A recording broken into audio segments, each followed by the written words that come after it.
I just want to say how grateful I am to my colleague, Senator McMorrow, Chairman Hertel, to all of our incredible supporters here.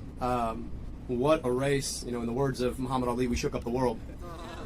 And I want to say, just first and foremost, how grateful I am for the opportunity to participate in democracy. Now, my family immigrated to this country from a place where there is not democracy. You cannot just put your hand up and run. And the ability to do this, to have our voices heard, to select our leaders, it is a gift that sometimes we take for granted. So to have participated means so much. And to my fellow participants, I just want to say how grateful I am to you, Senator McMorrow. You ran an incredible race. You fought to end the corporate corruption in our politics. You took on the power of AIPAC. You were willing to speak truth to a level of power that sometimes is unbeatable. And I just want to say thank you and how grateful I am to have your support here today. I cannot wait to see what you do next. And I hope that for as long as I'm in this work, that we can be in this work together. Thank you. To my colleague and friend, Congresswoman Haley Stevens, we shared a great conversation this morning. And I know that it was a bitter end to this very long primary. But I also know that Haley brings the best of herself to her work. She is one of the most committed public servants that you'll ever meet. She loves democracy like I love democracy. And whatever differences that we might have had in the primary, they pale in comparison to what unifies us. A recognition that so long as we want to keep our democracy, the democracy better be working for people, and that all of us have to come together to make sure that we never let Mike Rogers see the inside of the U.S. Senate. So, Congressman, thank you for your race.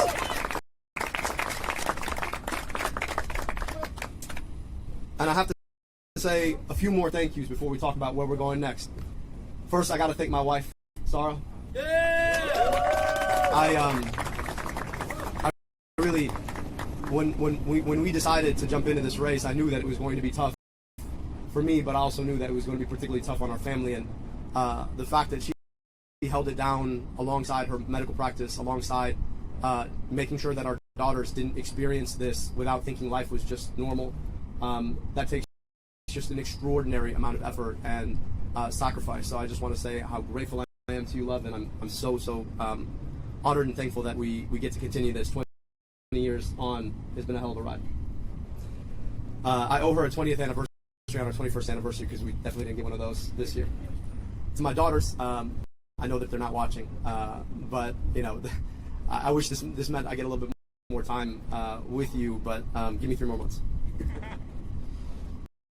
To everybody who put their shoulders into the work, anybody who made a contribution, who knocked on a door, who made a phone call, who put yourself into this democracy, who gave us your stake in democracy, this movement, this moment is for you. And I just can't say how grateful I am to have earned the votes that we got. We took on a machine. You're not supposed to be able to beat $70 million of outside spending, a record amount of money spent in a campaign against a Democrat in a primary in any campaign.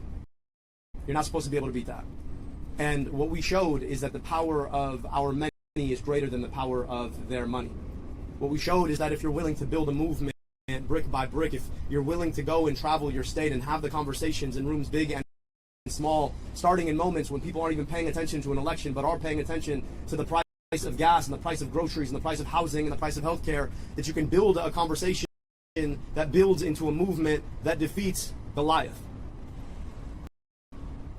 This is what you all showed. And my hope is that our democracy will never be the same. So when Big Pharma and Big Tech, when DTE and Blue Cross come a knocking saying, you know what, this is our democracy and we're going to own it, from here on out, we can always point and say, no, this is the people's democracy and we will always own it.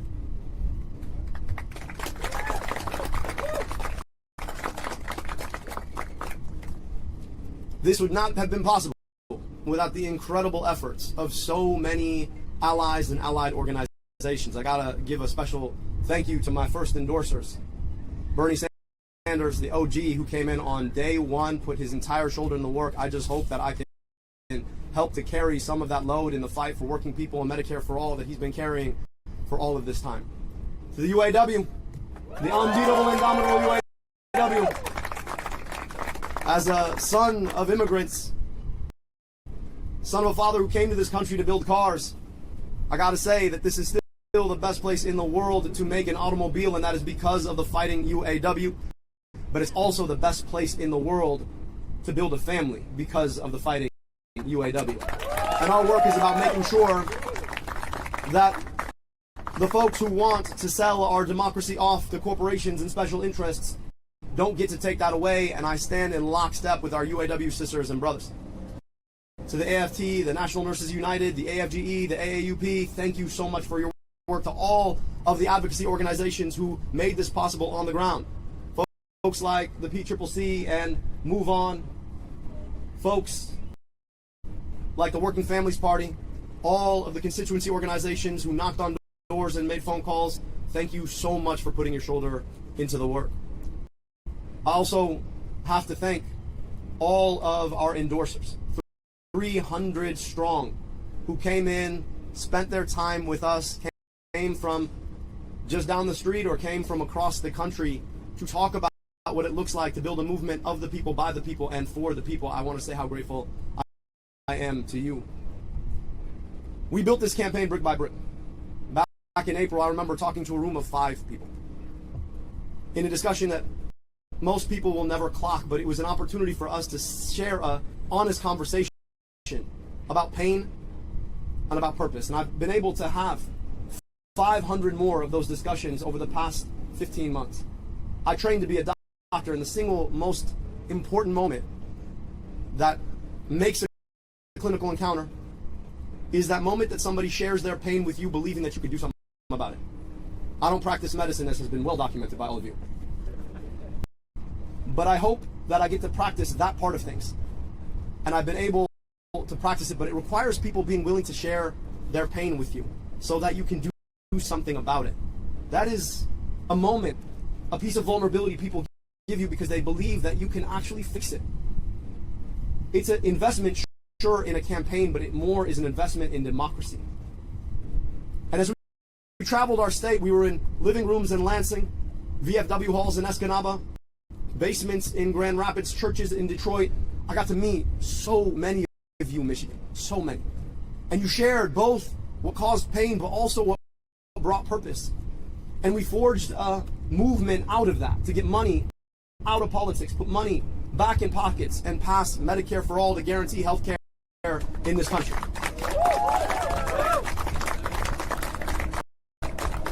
And for our troubles, the corporations, the special interests, who would rather get to decide who our elected officials are than let us decide who our elected officials are, they spent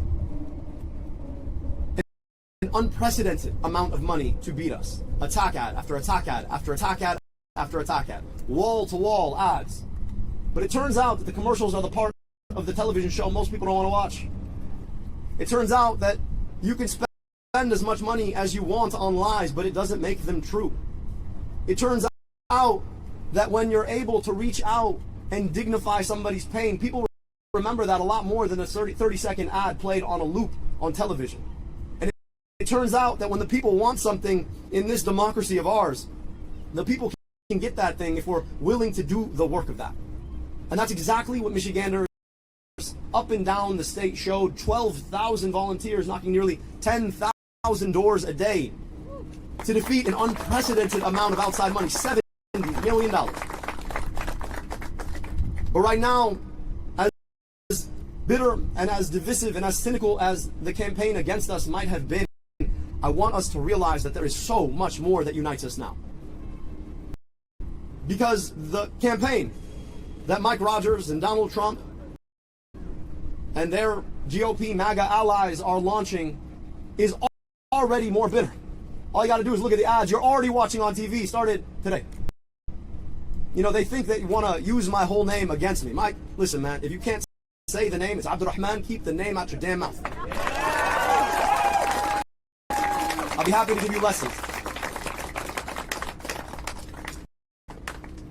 But they understand that the only way that they think they can win is to drag us into the mud, to believe the worst about each other, to believe that what divides us is bigger than what unites us. They want us to think that the reason some of us ain't got is because other people got. But it turns out that the reason so many of us ain't got is because of the system that has corrupted our politics to take it away from us. And that is the thing that we are taking on now.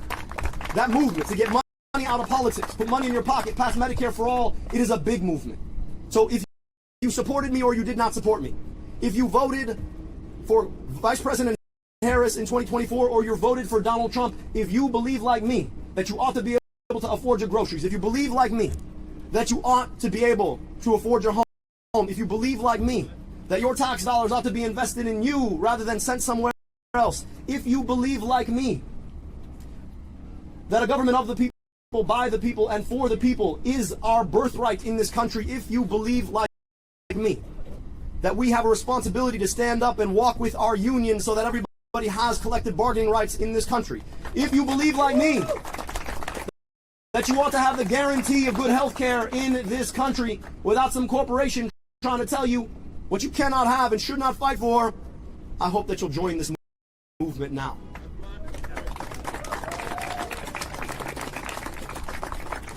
I want to speak specifically to an issue that has been focused on in this race.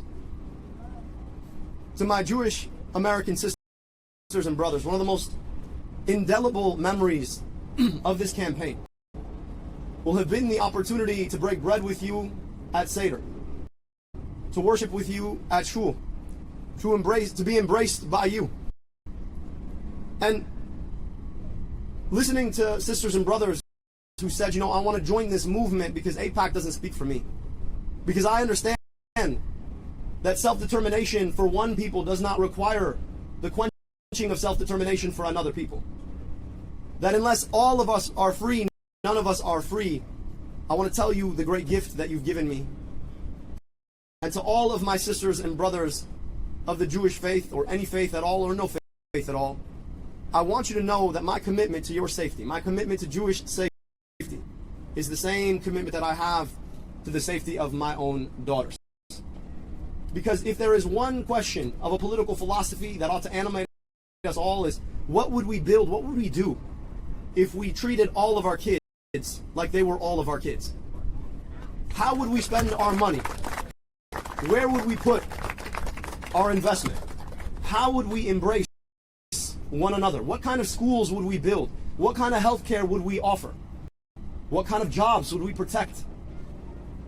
And I say this because there could not be a greater contrast between that philosophy and the cynicism of Mike Rogers. See, Mike's a guy who spent 14 years in Congress with one goal: to figure out how to cash out the day he left.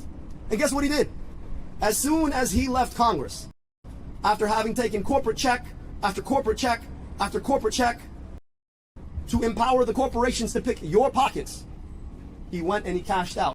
Not in Michigan. No, winters are too cold for him. He's got thin skin after all. He went to Florida. So, Mike, if you want to be a Florida man, go be a Florida man. If you want to golf in Florida, go golf in Florida. But I promise you in November, we are going to send you back to Florida.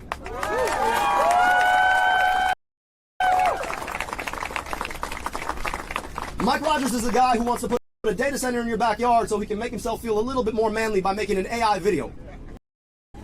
Mike Rogers is a guy who has never shied away from a DTE check so he could turn his face in the direction of Florida. Mike Rogers is a guy who will do anything Blue Cross Blue Shield wants him to do, including raise your rates. Mike Rogers is a guy who introduced legislation to increase the flow of opioids. He did that while I was in high school. Mike Rogers is a guy whose politics and vision and perspective are old. Mike Rogers is a guy who has never shied away from a corporation he could do a favor for. Mike Rogers is a guy who, believe it or not, went back to Florida so he could lick every single boot Donald Trump owns to beg for his endorsement. I'm so sorry. If you want a senator who's going to lick some boots, fine, go vote for Mike Rogers. But if you want a senator who's going to stand up to Donald Trump, then you've got your option right here. And what's funny about Mike Rogers is that he's like the worst of all versions of the Republican Party, right? He's the worst of the neocon version. I mean, he was in the House during the entirety of the Iraq War. He left because he got tired of it. And then he swore up and down he could never support Donald Trump until, of course, he was licking Donald Trump's boots. So now he carries the burden of both of those things. Is he MAGA? Is he neocon? No, man, he's just a corporate sellout. So, Mike, I'm going to say right here, I know you're going to say no because you're a coward. 5 debates, all right? If you're willing to stand with me and have a conversation, you and I both know that you will wither in front of your own crimes. But I'm going to make sure Michiganders know about them. Because at the time we're done, you are not going to have safe quarter from people holding you accountable to what you've done for them here in Michigan. We will send you back to Florida where you belong. 5 debates. I'm hoping for an answer today. It's going to be a lot of fun, my guy. But I want to finish here because it's not about Mike Rogers. It's not even about Donald Trump. It is about who we are as a country. I worked in that building right there. In fact, you can see the window of my former office. And there are moments I had to pinch myself because my story in America is about as unlikely as it gets. But for an accident of history that allows my dad to immigrate to Detroit to go to Wayne State University, I was supposed to be a cab driver in Egypt, like my cousins. I would spend a lot of my childhood summers in Egypt. I'd spend them there with a front row seat to what my life should have been. Except for I got to be born in America, where I got vaccinated against diseases that killed an aunt and uncle I never got to meet. They died before their first birthday. I got to go to amazing public schools, an incredible public university. I got medical education paid for by a public agency at the NIH. That's what America gave me. Now, the crazy thing is I grew up not 20 minutes from here. And in traveling 20 minutes, I travel a 10-year life expectancy gap. I got to meet kids who never got the opportunities I got, despite the fact that their families had been here far longer than me. I know what America gave me, but I also know what America continues to deny too many of her own children. And a lot of my work in that building right there was about trying to address exactly that. And I kept running up against one thing: the kind of politics that tell us that we cannot invest in those children because we should be sending their money to deny rights to other children abroad. A politics that tells us that the corporations should do what they can and the rest of us do what we must. A politics that tells us that our democracy is there for the taking if you have enough money to take it. And so when the opportunity to run for U.S. Senate came up, I realized that this was a fight not just against Mike Rogers and Donald Trump. It was a fight for the kind of America that can give what I had to all of her children. That is the work in front of us.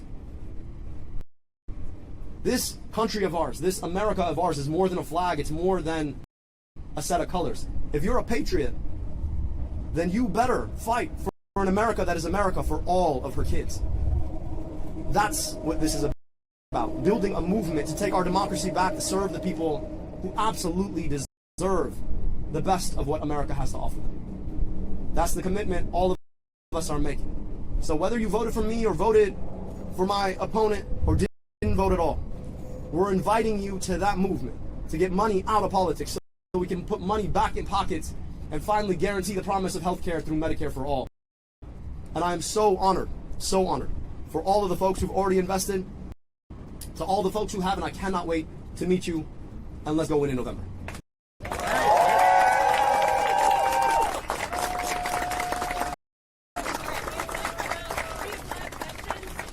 up for a question, please. Say your name and outlet when called on. Start here. Tony with the Associated Press. You mentioned that you spoke with LANSING earlier. Can you talk a little bit about what was said? She indicated whether she would be endorsing you. She will absolutely be endorsing us, and she will be fighting alongside us to make sure that we defeat Mike Rogers and win the future in November. Questions? Looking for local. Go here. Signs with CNN.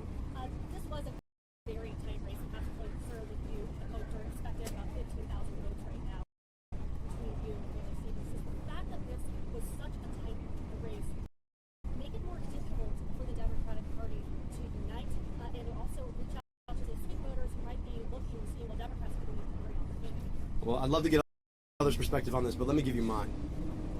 You heard about the historic turnout. Sometimes, you know, intra-family squabbles are the biggest ones. But we all know that when we walk out the house, we stand united. And sometimes we got to have it out about the conversation about who we are and who we want to be.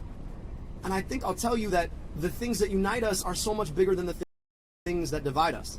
If anything, when you've got 500,000 more voters who came out to be a part of a process to pick a nominee, that means that their voices have been heard.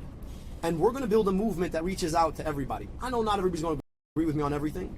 That's not how this works. But I do know that they agree with me on the need to beat Mike Rogers, and the need to hold Donald Trump accountable, and the need to provide people health care, and the need to address the affordability crisis that is making it so that all of us struggle simply because we want to pump gas or go to the grocery store, and the need to stop fighting stupid wars we should never be fighting. There is so much more we agree on. So I'm looking forward to unifying together. The Congresswoman and I, the Senator and I, we've had some great conversations about where we go from here, and we cannot wait to come together and win in November. Dr. El-Sayed, what do you see being your biggest challenge? We're gonna let the chairman answer. Thank you very much. I appreciate it.